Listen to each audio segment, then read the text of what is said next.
hadibsan qof ku jecel waayo waxa haysta dhib ka badan midkaad ka tabanayso adiga qof kasta qayb uu ka noqon karaa noloshaada balse qof kasta qayb kama noqon karo dhamaadka noloshaada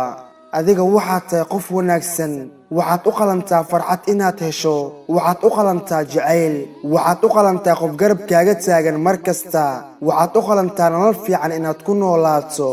maalin waxaa noloshaada soo gali doona qof ku jecel sidaa ay tahayna mar walba qiimeeya fikirkaaga kuna faraxsan noloshaada heerka ay tahay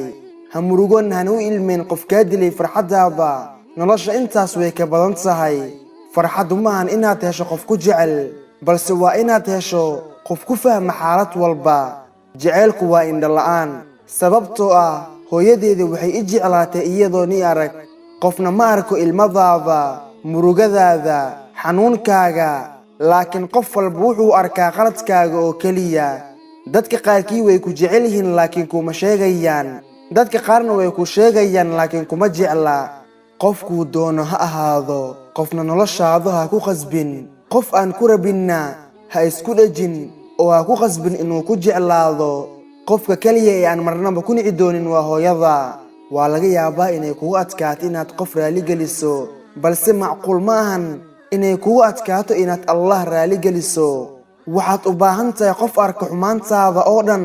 haddana sidaa kugu jecel haddii aad qof jeclaato ha ilaabin inaad dhahdo goormeed qiyaami doontaa waayo waqtigan dambe waxaa batay dadka qaa'imiinta ah dadka qaarkii waxay ii dhaawaceen in ka badan intii aan u qalmay maxaa yeelay waxaan jeclaaday intii ay u qalmeen in ka badan qof walba wuxuu ku leeyahay iskiilow wixii hore ee ku raaxaysa noloshaada balse qofna ma oga waxaan gudaha ka dareemayo way fududahay inaad qof jeclaato balse way adag tahay inaad hesho qof si daacada ku jecel